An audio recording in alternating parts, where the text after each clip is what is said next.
All right. Okay. So, just posting a video of a brisket. This is actually a flat Angus beef flat, $100 for 10 pounds. So I definitely didn't trim too much off, but I just trimmed enough. There's lots of videos out there for trimming, so I didn't really do a video on trimming. I just did a video on this. So if you look here, this is another mod from this cool guy right here, and he actually, man, he responded to my emails and stuff like that. It was awesome. OSS mods. But anyways, this is great. I got two of these, for one on the top, one on the bottom, for the 800 series. This, so you might see this. So this goes to my Thermopro. Okay, and the Thermopro, what's great about that is that I've used this on my offset smoker, but because the temperature down here for that actually reads for the 800 series gravity fed, it's affected by this big giant pan that I'm trying to catch and just keep my stuff nice and clean down there. And like I was messaging in the comments before, when you do use the grill, the actual flat iron grill, here there's a hole on this side, and that's where I put a little container that you can buy at Walmart or whatever, that's like super cheap, but it keeps all the droppings just completely clean.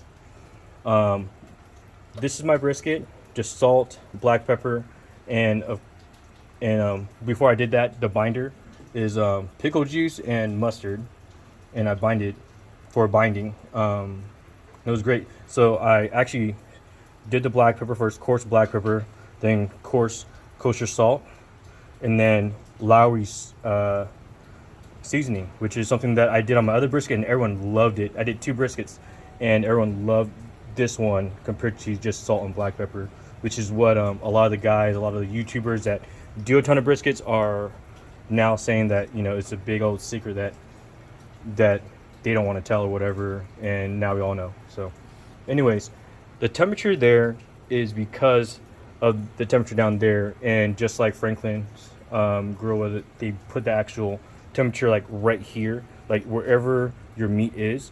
This helps me to know what the temperature is. So what I end up doing is I'll close it down and I'll see a temperature here, but then I'll actually go off the temperature here, and then I'll actually increase the temperature, so now it's feeding up into the middle.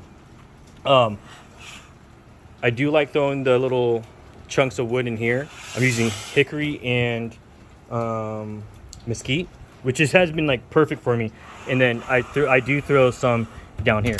Now, some of the things that people will say is that, oh man, I get a lot of ash in my actual food or whatever. Well, every time I use this, I vacuum this up with my handy dandy Milwaukee vacuum. So I'll vacuum the whole thing up just like a Traeger, where people will vacuum the ash out. Where this is a convenience to where this, you have a big giant ash tray here, you take it, dump it, and I just vacuum out this stuff, and then I also vacuum up just the inside, and then I just dump it. It's so easy and convenient, and I never have any issues. I think it's amazing. So something here, I know you guys had asked about this.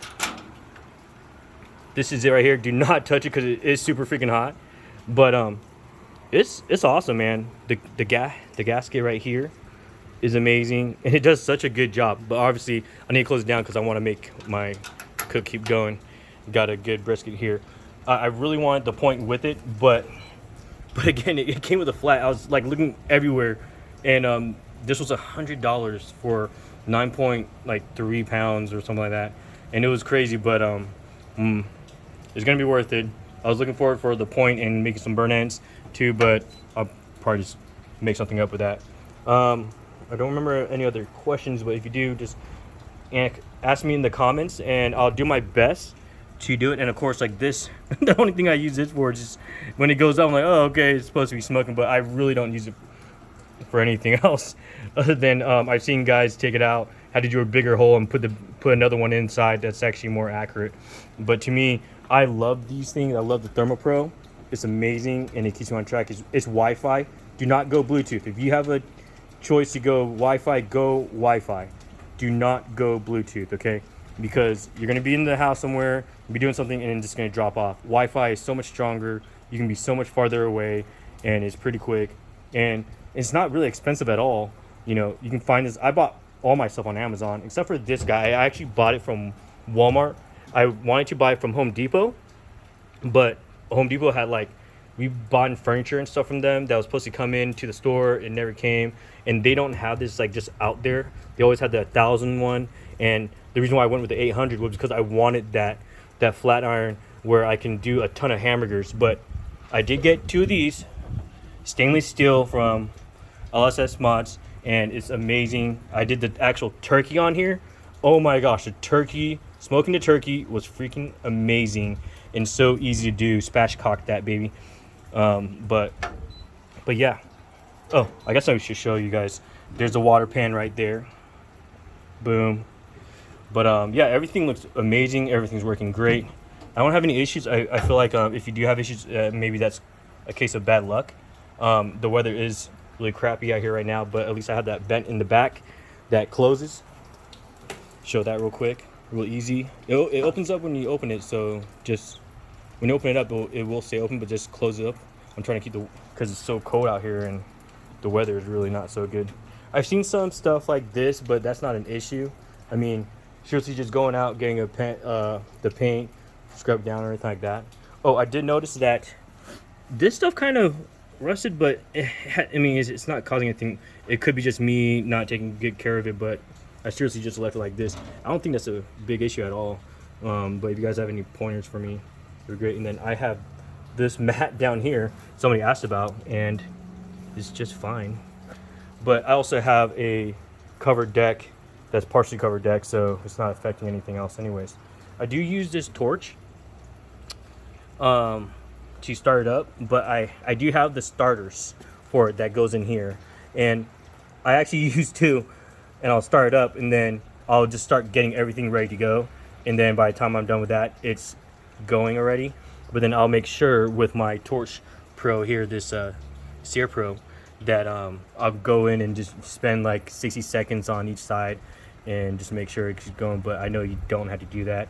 Once the fan is on, and of course taking out these things, don't forget about doing that. That is important. But once the fan's on, it just goes. Of course, you have to have that closed and this closed for safety reasons. So that and that closed for safety reasons. One thing I will tell you, when you turn it off, don't do, my wife, I actually had my wife turn it off, and she thought she turned it off, but somehow it was still on. It was like on a low setting or something like that, and it definitely blacked out this because she had closed it, because I told her, hey, close it so it saves the charcoal. And it totally was just trying to suck as much as it could. But really, I would suggest you turn it off here, holding the power button off, turns off, and then go ahead and actually just unplug it to make sure that there's no issues there, and then that way you save all the coals, all the whatever you have in there. But I do feel like having it down there, the chunks of wood, is a little bit better than up here. You get it's like the heat pulling out the gases and everything to give that great flavor. It comes from these guys, but with these guys coming down, I do feel like there may be more smoke coming from them if it's just like right away, if it hasn't been dried out or really pulling and igniting. So I wouldn't start with like wood at the very inside bottom. I would make sure you have some coals in there so it starts burning, and then drop the I only use 2, 1, 2, then I'll go a little bit more, then 1, 2, and go a little more, and then on the bottom I use smaller chunks where I'll throw in. Hopefully this gives a whole lot of pointers out there. Ask me anything. Oh, I did. Okay. I didn't like the idea of just hanging this the pan, so I ended up buying a Blackstone. I do have a Blackstone, a smaller one for traveling, but a 17-inch one.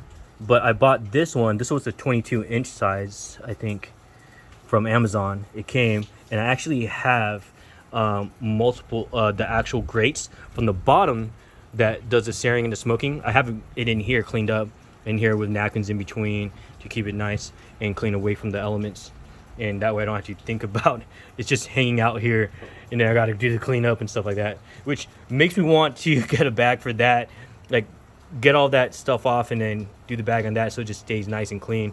But if LSS Mods comes out with a stainless steel which I think they might even have something like that, or Klein Klein Totes, I think was the other one.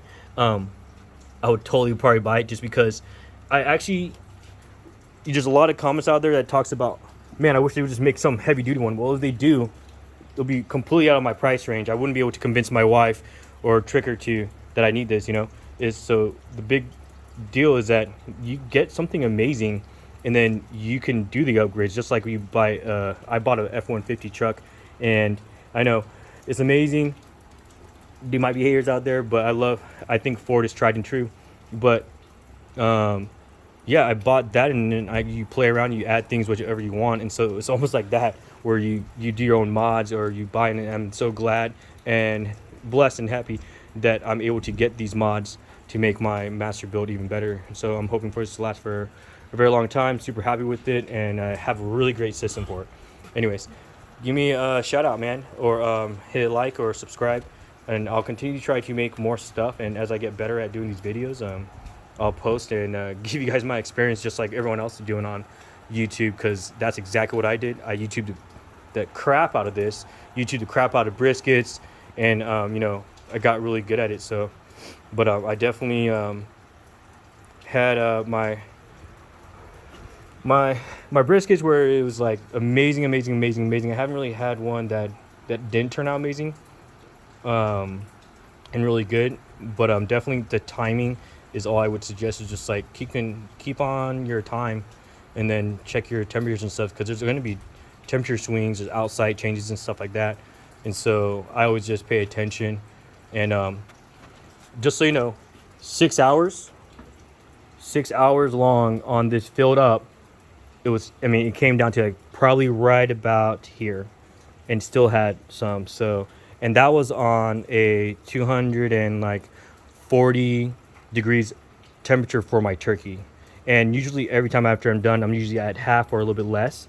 And I never had to refill while I was doing a brisket unless I wanted to, which I normally do. So I never had to. I just do it so it can be up and running.